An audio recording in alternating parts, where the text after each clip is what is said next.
सम्यक संपूर्ण तथागत बुद्ध के चरणों में कोटि कोटि नमन। महिलाओं की आन बान शान और महिलाओं के मान सम्मान के लिए अपने 4 बच्चों का बलिदान देने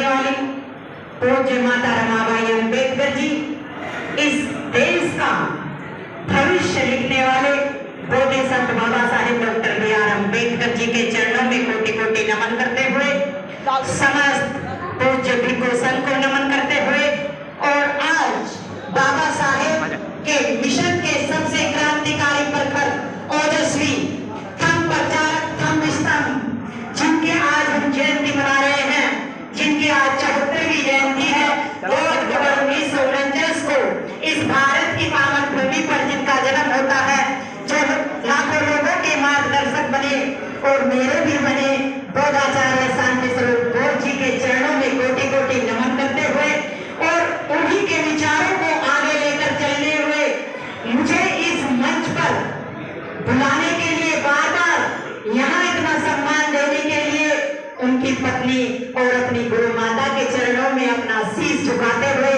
उनके सभी बच्चों को जो उम्र में मुझसे बड़े हैं उन्हें नमन करते हुए, और जो छोटे हैं उन्हें बहुत बहुत साधुवाद देते हुए, यहाँ तमाम उपासक उपासिकाओं को राखी रावण का नमो उठाए, जोर से बोलो जय भीम। एक बार हाथ कर दो ऊपर, बोलते रहोगे नीचे नीचे, बोलो जय भीम। बहुत बहुत धन्यवाद।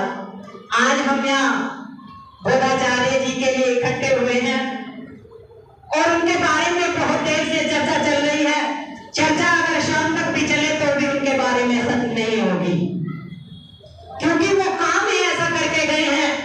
जब अब इस भंडारी जी उनके बारे में बता रहे थे कि उनका नाम बाबा साहेब डॉक्टर B.R. अम्बेडकर जी ने रखा था, तो उनसे पहले उनका नाम गुलाब रखा गया था। जैसे ही बाबा साहेब को पता चलता है कि बच्चे का नाम गुलाब रखा गया है, तो बाबा साहेब ने उनके पिताजी से कहा, अरे ये क्या नाम रखा है? सुबह गुलाब को जेब पे लगाते हैं और शाम तक गुलाब मुरझा जाता है और फिर उसे शाम होते होते नीचे फेंक दिया जाता है, जूतों के नीचे रगड़ दिया जाता है। अरे इस बच्चे का ऐसा नाम रखो जिसका कोई वजूद हो। और तब उन्होंने पूछा, तो फिर आप बताइए बाबा साहेब इसका क्या नाम रखें? तब बाबा साहेब ने कहा कि इनका नाम शांति स्वरूप रखो। और बाबा साहेब का रखा हुआ नाम बोधाचार्य का जैसे ही ये नाम रखा जाता है, मुझे लगता है कि उसी दिन से उनके अंदर बाबा साहेब के विचार आने लगते हैं। और जितने प्रखर विद्वान वक्ता मैंने अभी तक, जितने भी यहाँ पर धर्म प्रचारक हैं, उपासक उपासिकाएं जा जाकर प्रचार प्रसार कर रही हैं, लेखक हैं, लेकिन अभी तक मैंने कोई ऐसा वक्ता नहीं देखा। थोड़े से उनके विचारों को लेकर चलती हूँ। कभी कभी उनके समझी कहते हैं आपके अंदर तो बोधाचार्य जी की झलक पड़ती है, तो उन्हीं के विचारों को लेकर आज चलूंगी। हो सकता है कुछ कुछ, वैसे तो मैं इनसे रोज प्रेरणा लेती हूँ। जब तक मैं इनकी वीडियो ना देखूं या इनकी कोई बुक ना पढ़ूं तो मुझे चैन नहीं मिलता है। तो मैं इनकी छोटी छोटी बातों को लेकर चलती हूँ कि एक बार गाँव में बाबा के जयंती थी और बोधाचार्य जी को वहां पर बुलाया गया। बोधाचार्य जी ने एक छोटी सी कहानी वहां पर बताई। जब महिलाएं घूंघट में बैठी थी तब उन्होंने सीधे सीधे ये नहीं कहा कि मेरे समाज की महिलाओं घूंघट को हटा लो, या बाबा साहेब ने कहा कि उनकी जयंती संत के बाबा की थी, तो उन्होंने वही बात रखी और उन्होंने कहा कि भारत में ये महिलाएं जो घूंघट किए हुए हैं, ये घूंघट के बाबा इसलिए कहते हैं कि इनके घूंघटे में, इनके चेहरे पर कोई दाग है, इनके उन्होंने कोई बुरा कर्म किया है, इन्हें मुंह दिखाने लायक नहीं है। और वहां पर बहुत सारी महिलाओं ने जब बोधाचार्य जी की ये वाणी सुनी तो उनका जो पल्लू यहाँ तक था वो यहाँ पर आ गया। उसके बाद गाड़वे बाबा के विचारों को आगे बढ़ाते हुए उन्होंने कहा कि अगर तुम्हें अपने विचारों को फैलाना है तो महिलाओं को साथ लेकर चलना पड़ेगा। महिलाओं के बिना कभी भी क्रांति नहीं हो सकती। ये बाबा साहेब डॉक्टर B.R.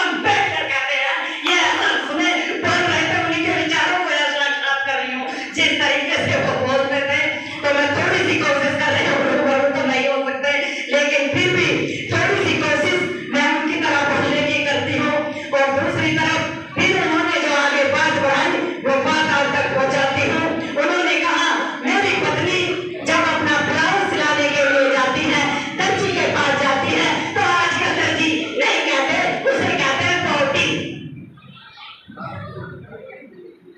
उन्हें याद आ गई है और उन्होंने कहा एक दिन नाप देने के लिए जाती है और 6 दिन उसके माँ चक्कर लगाती है। अरे भाई मेरा ये ब्लाउज थोड़ा सा टाइट हो गया है, अरे भाई मेरा ये ब्लाउज थोड़ा सा ऊंचा हो गया है। लेकिन इस भारत के अंदर मुझे ऐसा कोई दर्जी बताओ, उस दर्जी का नाम बताओ कि जिसने 6 हाथ वाली का ब्लाउज एक ही नाप में एक ही बार में सिल के तैयार कर दिया हो। समझ में आ क्या कह रहे हो? यानी कि जो सिर पे बैठी है 6 हाथ वाली, अपनी पत्नी का उदाहरण देकर उन्होंने कह दिया कि एक दिन नाप देने के लिए जाती है, 6 दिन चक्कर लगाती है उसके फिटिंग के लिए। भारत में ऐसा दर्जी बता दो जिसने आपकी 6 हाथ वाली का ब्लाउज कैसे बनाया होगा और कितने बार में तैयार किया होगा। तो सीधे सीधे पाखंड बात पर उन्होंने प्रहार कर दिया या नहीं कर दिया? क्या या नहीं किया?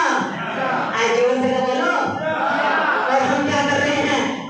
गोदाचार्य जी कहते थे कि जब तक इस देश के अंदर बाबा साहेब डॉक्टर भीमराव अम्बेडकर के विचारों को हम सही रूप में नहीं अपनाएंगे, यहाँ क्रांति नहीं होगी। और अभी दीनदयाल उत्सव के बारे में जो मेरे भाई फोन कर गए, उसी बात को उन्होंने इसी यहाँ पर खड़े होकर दीनदयाल नामक पुस्तक, मैं उनकी बात का पूरी तरह समर्थन करती हूँ। दीनदयाल उत्सव कब होगा है? जो दीनदयाल उत्सव को अपना उत्सव नहीं मानते, बहुत सारे कमेंट आते हैं और बहुत सारे हम प्रचारक भी ये कहते हैं ये दीनदयाल उत्सव हमारा नहीं है। क्या उन्होंने शांति स्वरूप बोझी से ज्यादा किताबें पढ़ ली है? क्या उनसे ज्यादा साहित्य पढ़ लिया है? क्या उन्होंने वो दीनदयाल नाम की पुस्तक को क्यों नहीं पढ़ते हैं? उन्होंने आज भरूडी का इतिहास क्यों नहीं पढ़ा है? क्यों नहीं पढ़ते हो? अगर विजयदशमी बोधों से जुड़ी है तो फिर दीनदयाल उत्सव भी बोधों से ही जुड़ा है, ये आप सब जान लो। और इसी पुस्तक के अंदर उन्होंने कहा है कि 84,000 उपदेश सम्राट अशोक ने इसी दिन पूरा किए थे। इसलिए जो भगवान बुद्ध पहले कपिलवस्तु गए थे, उन्होंने उनके पिताजी ने उनके आने की खुशी में कपिलवस्तु को सजवाया था, वही परंपरा सम्राट अशोक ने कायम की। और फिर जब वो बुद्ध की शरण में गए तो उन्होंने वो 84,000 उपदेश जो भगवान बुद्ध के थे, स्तंभ शिलालेख सब पूरे करके 3 वर्ष का टाइम लगा। और ये वही दिन उन्होंने चुना कि जिस दिन हमारे पूर्वजों की हत्या की, जिस दिन मोट कल्याण की हत्या करके उनको मार दिया गया, तो उसी दिन जो हमारा मातम में बदल दिया गया है। सम्राट अशोक ने निर्णय लिया कि मैं इसी दिन को फिर से खुशी में परिवर्तित करूंगा। और उन्होंने ये 84,000 उपदेश का दीनदयाल उत्सव पहली बार पूरे भारत में मनाया था। कोई राम किसी पूरे भारत का राजा नहीं था। राम गोदाचार्य जी भी कहते हैं, अरे इन्होंने कल्पनाओं में भी हमारे पूर्वजों को नहीं छोड़ा, इन्होंने कल्पनाओं में भी जो काल्पनिक रामायण है उसमें भी हमारे पूर्वज सम्मुख ऋषि का शीश उड़ा दिया। तो इसलिए अगर तुम्हें यहाँ गोदाचार्य के लिए सच्चे मन से आए हो तो उनकी बात को, क्योंकि उनसे ज्यादा मैं नहीं समझती, अभी तक किसी ने यहाँ पढ़ा है, तो हमें उनके कारणों को आगे लेकर चलना है, उनकी हर बात को हमें मानना है। और जैसा वो कहते थे, जब मैं तालकटोरा स्टेडियम के अंदर एक छोटी सी घटना और मैं बताऊंगी, बहुत सारे लोग कहते हैं उन्होंने लाखों कार्यकर्ता यहाँ तैयार किए, उनमें से छोटी सी एक राखी रावण भी है। तालकटोरा स्टेडियम के अंदर 2014 में जब पहला प्रोग्राम मैंने उनका अटेंड किया, तब मैं माइक पे बोलते हुए घबराती थी। ये छोटी सी बात मैं आपके बीच शेयर कर रही हूँ। मुझे इतने सारे लोगों में बोलने का अनुभव नहीं था। मेरे धर्मगुरु डॉक्टर सहरा बोझी ने मुझे शांति स्वरूप बोझी से कहकर उसमें वक्ता रखवा दिया। और मेरे दिल में धक धक हो रही थी कि मैं इतने बड़े मंच पर इतने लोगों के सामने क्या बोलूं। लेकिन जब आपकी ये बेटी, जब आपकी ये बहन वहां पर बोली तो मैं नमन करती हूँ बोधाचार्य जी को।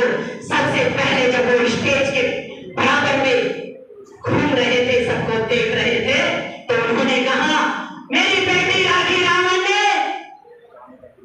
अपने पूर्वजों की विरासत को कायम किया है और इन्हों के लिए इतनी तालियां बजाओ कि मेरे कानों को सुनाई नहीं दे रहा है। पूरा स्टेडियम खचाखच भरा हुआ था और कम से भी कम 3 से 4 मिनट तक वो तालियों की गड़गड़ाहट बार बार तक गूंजते रहे। अगर आप में से कोई वहां बैठा हो तो आपको जरूर याद होगा। और मैं उस दिन समझ गई कि अब जब मेरे धर्मगुरु ज़रा जी का हाथ मेरे सर पर है और बहुत ही विद्वान, प्रखर वक्ता, साहित्यकार, रचनाकार, चित्रकार का आशीर्वाद मेरे सर पर आ गया है, तो हे बाबा साहेब डॉक्टर भीमराव अंबेडकर उसी तालकटोरा स्टेडियम के अंदर राखी रावण ने ये सौगंध ली। जब मैंने वहां देखा कि हे बाबा साहेब, अब जब तक राखी रावण की सांस में सांस है, ये अपने समाज को चलाने का काम नहीं छोड़ेगी। बाबा साहेब के विचारों को जन जन तक ये जरूर ले जाती रहेगी।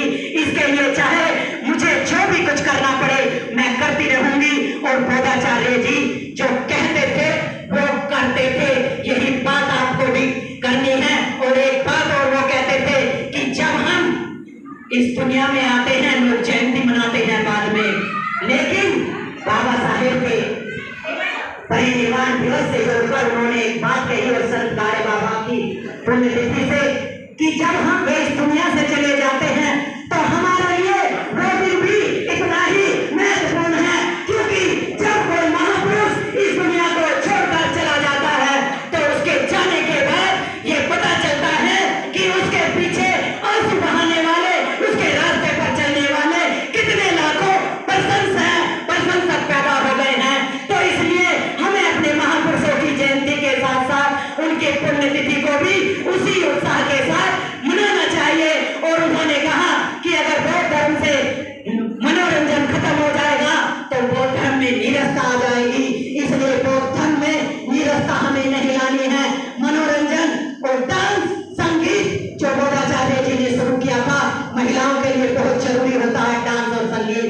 तो इसलिए हमें अपने धर्म को ऊपर लाने के लिए, और उन्होंने वो कहते थे कि लाख कोशिश कर लो लेकिन बौद्ध धर्म का यहाँ से स्तंभ कभी उखड़ेगा नहीं। अगर किसी को मेरी वाणी से कोई ठेस पहुंची है तो मैं उसके लिए खेद चाहती हूँ। मैं बार बार यहाँ आती रही हूँ और पीछे भी मैं यहाँ आई थी। मेरा मकसद अपने समाज के किसी भी महिला, किसी भी पुरुष का दिल दुखाना नहीं है, लेकिन अगर किसी को कोई ठेस पहुंची है तो उसके लिए मैं खेद चाहती हूँ। और मैं बार बार नमन करती हूँ भाई सुबीर भास्कर जी को कि जब भी मैं यहाँ आती हूँ तो मुझे बोलने का टाइम जरूर देते हैं। मुझे आप सबके आशीर्वाद की जरूरत है। आप सब मेरे सर पर आशीर्वाद रख दो कि जैसे शांति स्वरूप बोस जी ने बाबा साहेब का नाम रोशन किया है, ऐसे ही ये राखी रावण की सांस में सांस चढ़कर रहेगी। ये राखी रावण गांव-गांव, शहर-शहर जाकर बाबा साहेब का मिशन मूवमेंट चलाती है, चलाती रहेगी।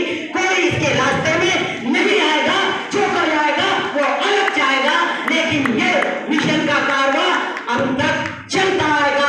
इसलिए मैं इस पूरे परिवार को सैल्यूट और नमन करती हूँ, क्योंकि उन्होंने अपने पूरे परिवार को बुद्ध धर्म के रास्ते पर लाकर खड़ा किया है, एक मिसाल कायम करके गए हैं। तो इसलिए तुम्हें भी ऐसी ही मिसाल कायम करनी है।